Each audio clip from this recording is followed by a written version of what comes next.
Hi, my name's Dave Ulrich. I'm a professor at the Ross School of Business at the University of Michigan and a partner at the RBL Group. As we look at the field of HR, we see an evolution in the thinking. HR began in the 1930s and 40s, and so this is time, and it focused on the administrative systems of work, managing the processes, managing the terms and conditions of work, labor contracts. HR then began to shift to a set of HR practices. And a lot of the focus was on staffing and training and compensation. And how do we do these practices, succession planning, organization design, in an effective way? Then in the last 15 years, they've been linked to strategy. So we had some very smart people in the organization design field and the HR strategy field. Can I look at strategy and in that mirror begin to create my HR systems? We think the next step in HR is to go outside. Not just to look at strategy as a mirror, but as a window, and to say, let's look outside the company and begin to see how we can do our job better. When we go outside, we go to customers, we go to investors, we go to communities, we go to government agencies, and HR becomes a lever for those external factors. That's the direction, that's the focus that we see HR headed. How do we do HR from the outside in? And that outside-in focus means that we have to begin to understand the administrative work, the practices, the link with strategy, but we then have to connect it to the external factors. That's our question, that's our challenge. How do we do that? When we look at that logic, we say to make that happen, what we have to look at are a set of criteria. And we think there are 10 criteria that we look at in building HR. I'm going to overview these quickly. They're in a book that HR Magazine put out last year on ebook around are we there yet? We now have a stress test. The first criteria is, does HR add value? Are we focused on HR from the outside in? Are we focused on HR in a way that will shape and create value for the company? That means we don't look at HR in terms of what we do, but in terms of what we create for other people. The second criteria begins to look at the context in which we work. Linda Grattan and some other wonderful and dear colleagues have looked at the context of work. What's the setting in which we do our work? We like to talk about social, technological, economic, political, environmental, and demographic trends. Those trends should be a part of what we think about. Because if we're going to create value from the outside in, I in HR need to be aware of the context of that work. And Linda's work and our work has begun to define what that context is. Third, we need to look at the stakeholders who we serve. Those stakeholders can be inside the company. Clearly the employees, the organization, linking HR with strategy. But they also should be outside the company. Are we doing HR in a way that serves our customers, our investors, and our community? And the stakeholder model of HR forces us to go outside. For example, we've done some work looking at HR through the eyes of the customers. We've begun to say good reward systems are not good because they have internal criteria. They're good because the customer gets, through the incentive systems, the behaviors that satisfies the customer. We don't want to just be the employer of choice. We want to be the employer of choice of employees our customers would choose. That outside-in view. We're now doing work with investors. We are now going to a number of investors. We've done interviews, we've done a large survey, we're doing focus groups. What do investors want from the HR world? And we're trying to figure out that investor perspective. The same could be true of communities. Question one, do I understand HR value creation? Do I understand the context in which my company operates? The country, the industry, social, technological, economical, political. Do I understand and link HR with stakeholders both inside and outside? Then number 4, 5, and 6. What will HR focus on? When an HR person sits down at a table with a business leader, what's the conversation he or she will have? We believe there's 3 things. One is individual. And the individual is about talent. Will I help my company have the right people? Will I have the right talent? Will I have the right systems to sustain and build talent? In the field today, talent is a big part of human resources. In fact, some have said you're the chief talent officer, you're not human resources, and HR is all about talent. We believe that talent, this is the individual, this is the organization, is a key factor, but we believe it's limiting. If all we do in HR is build talent, we've missed a key piece. We also have to build, number 6, the right organization. Organization is how the talent works together as a team. It's the culture, or it's the capabilities. It's what we're good at. And we found in our work that there's a couple of key capabilities we have to be able to master.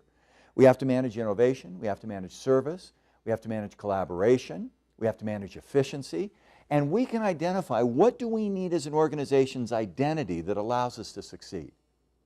The test I love to use is interesting. In sports, what % of time is the leading scorer in the World Cup, the one who wins the Golden Boot, on the team that wins the World Cup?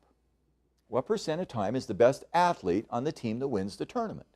And the answer is generally 15 to 20%. In basketball, in American soccer, British football, in almost every team sport, in hockey, the talent 15 to 20% of the time will succeed. 70 to 80% of the time, it's the organization.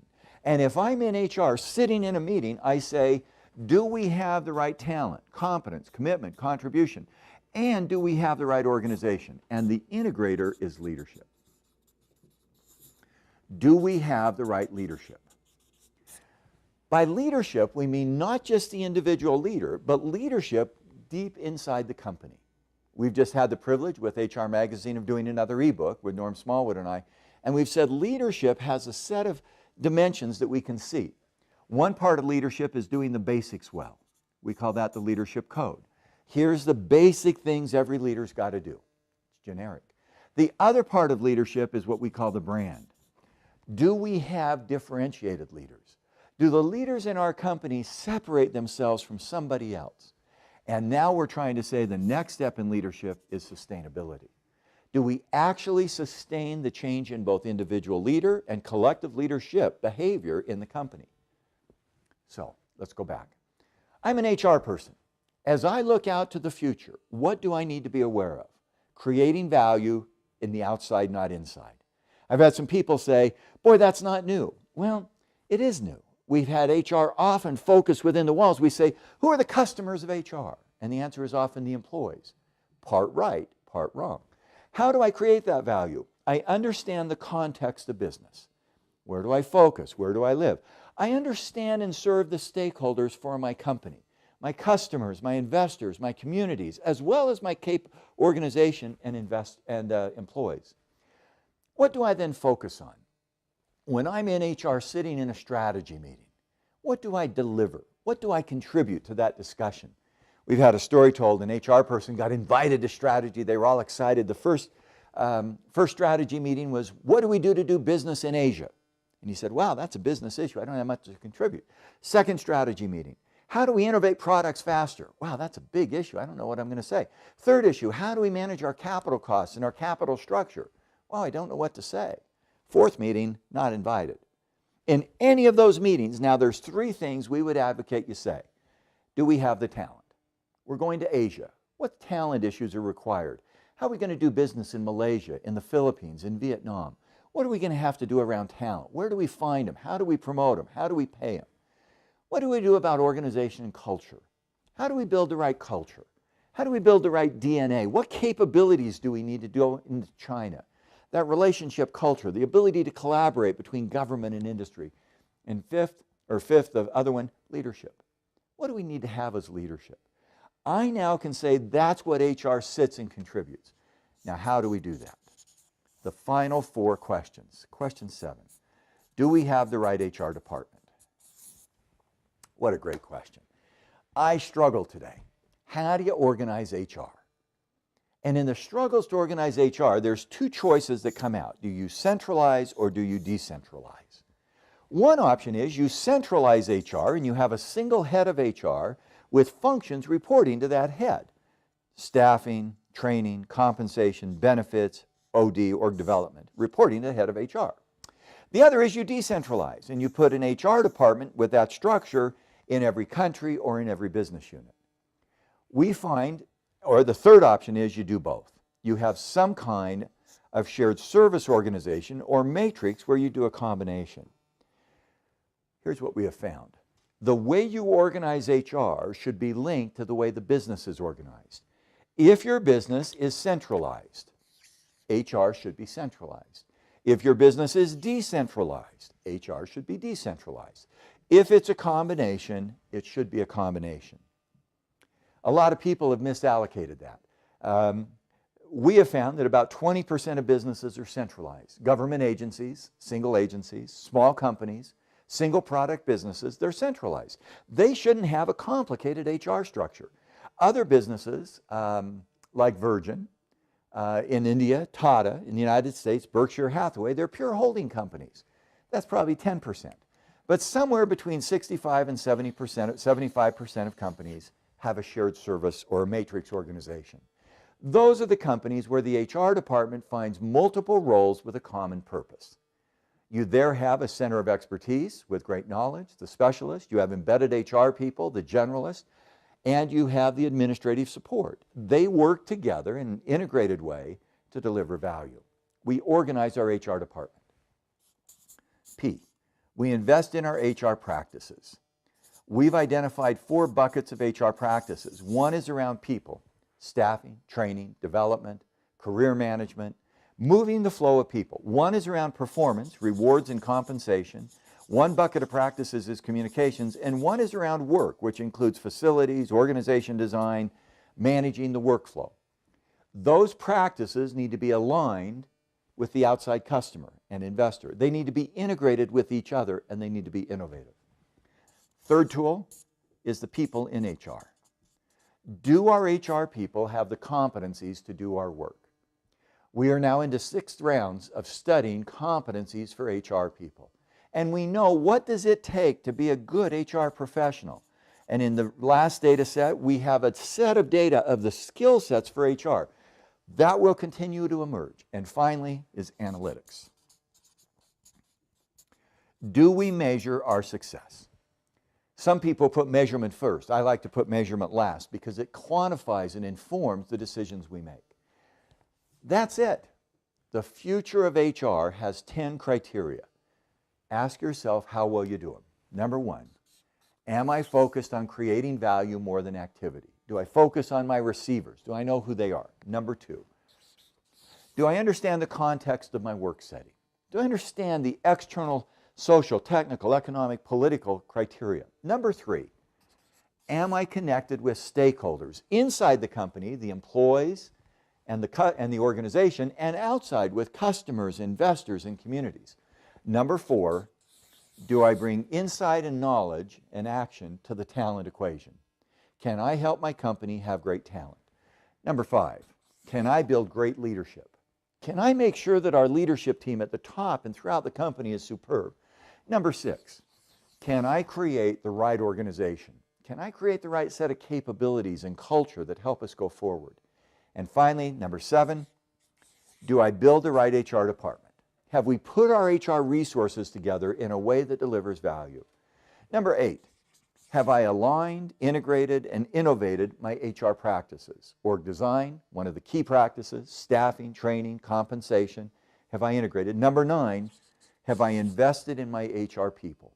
Are we taking care of ourselves? And number 10, do I have analytics and metrics to track what we do? I've been asking this short clip to give you a view of the future of HR. We've written a paper on this called Are We There Yet? It basically has a stress test. We've now written another paper on leadership, and are we there in the leadership state that we need to be? Because when we do those things, we in HR contribute value to the company. And not only to the employees inside, but to the customers, investors, and communities where we live and work. For the last 25 years, I've had the privilege of being a part of this HR profession. We have grown. We have expanded. 25 years ago, we would have talked about change a practice here or there. We might have talked about change the HR structure. We might have talked about get our HR people better or measure. Now we begin to see the flow of how that fits together so that HR is in fact a true contributor and a partner, if you will, to the success of a business. What a great profession to be in. HR Magazine, professionals in Europe and London in the United States, Latin America, Asia, Australia, around the world, in the UAE, have been so helpful at teaching us how we build HR to deliver value. If you would like more information, we have a website, www.rbl.net. That website highlights some of the work we've done, and we hope we can continue to contribute with you and make this profession even stronger in the future. Thanks so much for your time.